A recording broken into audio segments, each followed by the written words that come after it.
The Transformers. Na na na na na. Megatron.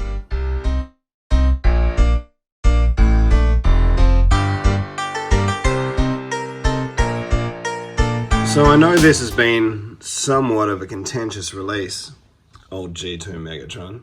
Partly because I think we all know G2 didn't end up great. I know a lot of people, myself included, I didn't really feel like this was a large enough departure from the Siege mold to be worth getting as Earthrise Megatron. But for me, being able to get, you know, this slight mold variation in this 90s fresh Prince-orific color scheme was totally worthwhile. Straight off the bat, when I saw all the promotional images, everything I've seen of this mold, I thought that this is a really goofy head sculpt that is inferior to the Siege sculpt. But having it here in person and getting to like take it all in with my own papers, it's actually pretty dope. Like, it'd make for a really good drawing reference Megatron. It's actually a very subtle sculpt around his mouth and things. And the lines of his nose are just really sharp. It just feels so cartoon-y, really, looking at it. I don't know. It's so He-Man-y. That makes sense? It probably doesn't. It's just, I'm surprised to like it as much as I do in real life. Just look at him shine. I think the deco on this one is incredible. I love that acid green with that like real lush regal purple thrown in there, that classic Decepticon purple. And then with those neon orange highlights, it just, the whole thing screams Super Soaker to me. Maybe that's just the times. Ugh, I just got lost for a second there just admiring this mug. It's just dope.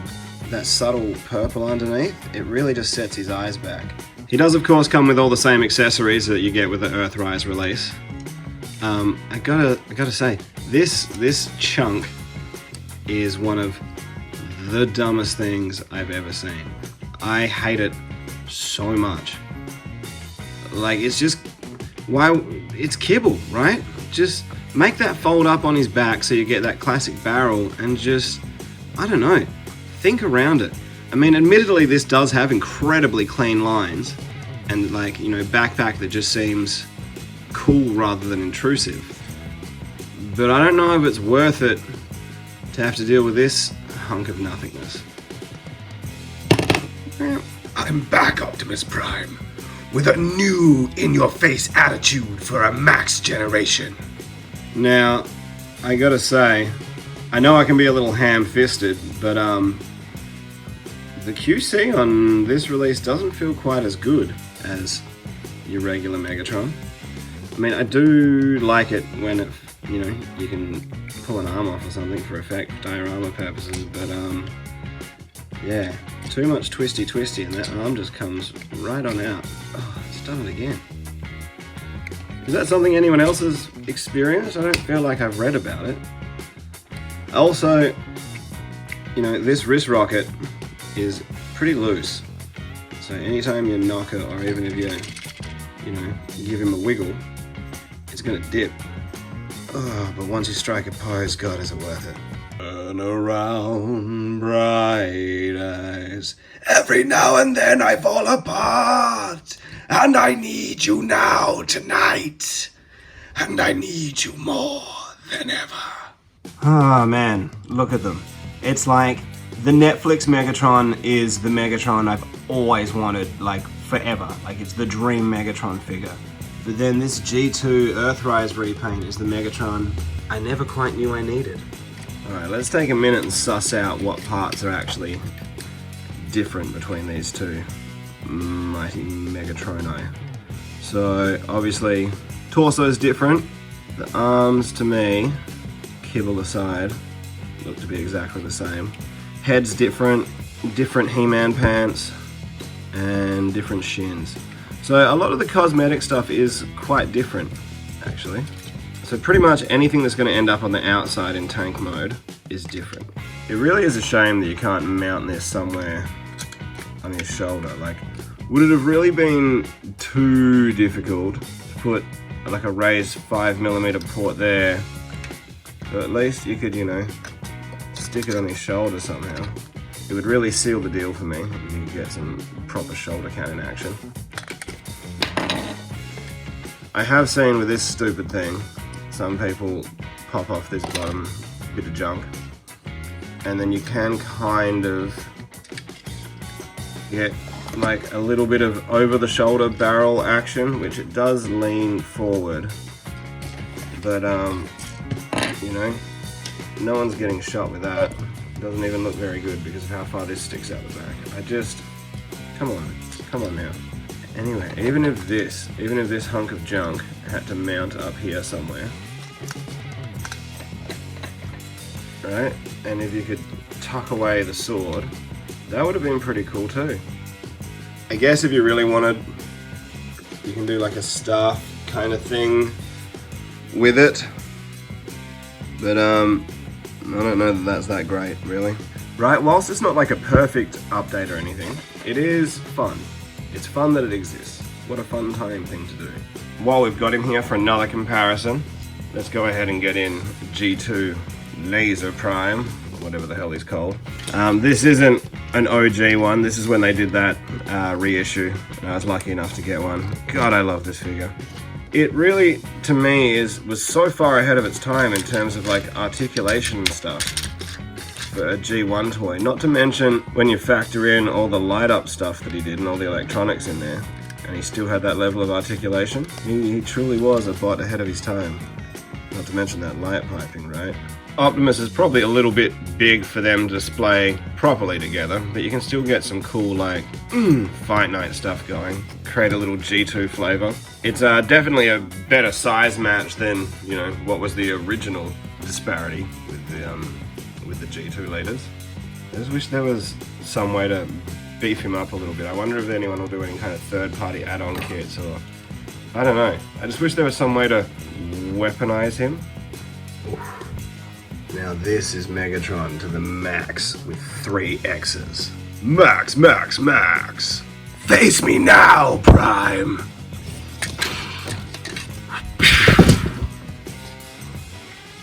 Radical dude. Now there's some over-the-top 90s insanity I can really get behind. God, how G2 is that? All of the guns! Now, I am by no means a G2 expert. I mean, I've got that Laser Convoy reissue like you saw. I've got a bunch of these Transformers Generation 2 VHSs, ex-rental style.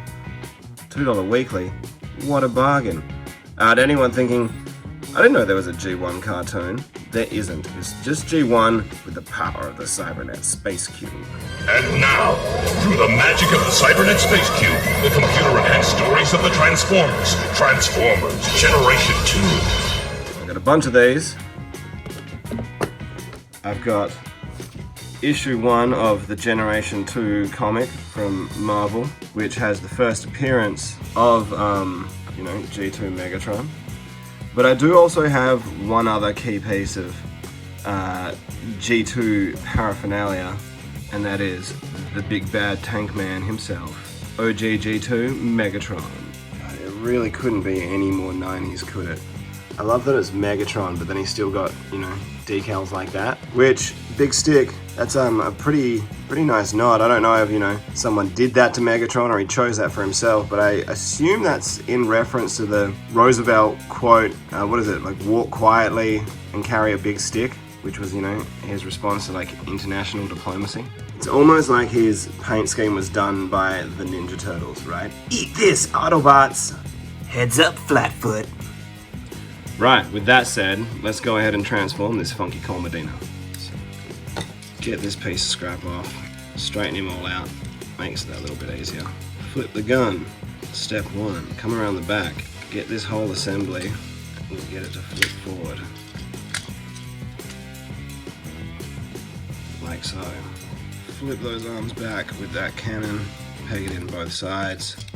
Flip those little handerinos in, come around this top bit, fold these out. Much smoother action than on the Netflix one. That was a tricky fiddle on him. Right, give this all the bojangle until it agrees to go. You want to get this to tab in.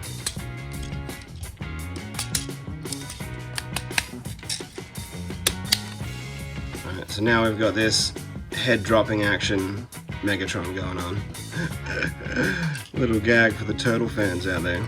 Spin that waist around, fold out these heel pieces, like so. We're gonna go get some deep split Van Damme action, and then fold those thighs down. Oh, they're always so stiff for an MC Hammer. From there, you can take this knee joint and fold it inside on itself, bringing that around all the while. Same on the other side, giving it the twisty jangle as you go. Yeah, then it's just about getting it to, you know, peg in, line up over here. You do have to make sure that these thigh pieces come in flush. Peggity tab tab. They make quite a brittle sound. I don't know if you caught that. Yeah, give that the final twist. That sits that bottom half in, and then this is a really complicated bit. You want to close the feet, right? Fold them down, and then pretend that they don't bother you, that he just has feet sticking out the back. Now, because Earth doesn't seem, as far as I can tell, to really have awesome H-tanks, you go ahead and get this little bit of machine nonsense, and we just want to plug that in between his legs over here.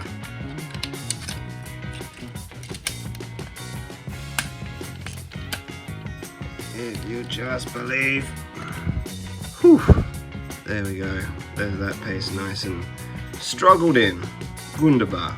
Then you've just got to take this gun lance thing, fold that out of the way, and then just sword and stone it right in the front. Get it to go into that gun barrel. It'll fit with the arms. Boom! Tankety tank tank. It's hard not to like that, isn't it? That's a tank with some heft to it. I feel like, you know, the first Siege version just was kind of like a grey shape. The Netflix version made that all a little bit cooler. Ching! America! For a quick vehicle mode size comparison, here he is with Cliff Jumper.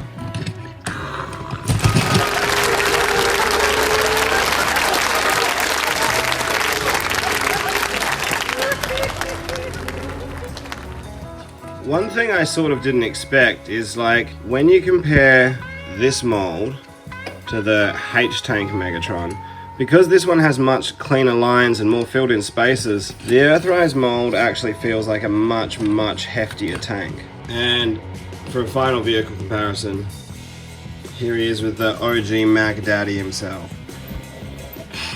Would you believe I almost didn't do this comparison?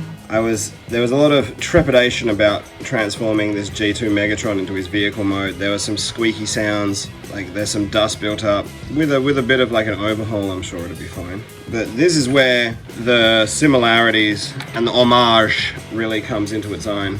Like some of the orange accents picked up, the G2 Decepticon logo, even the silver rimmed wheels. That's a nice touch. Like, there's a lot of cool decals in this mode. There's little orange bits there. You get these bits picked up. No big stick.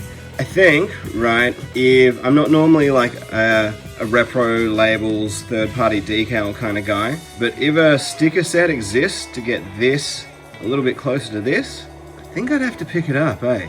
Okay, 3, 2, 1, let's go.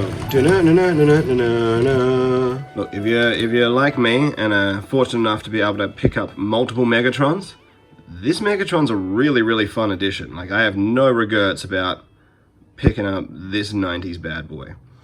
If you're only able to get one Megatron and you're trying to decide which one to get, I would track down the Netflix one, because this to me still feels like the definitive Megatron figure. Retreat!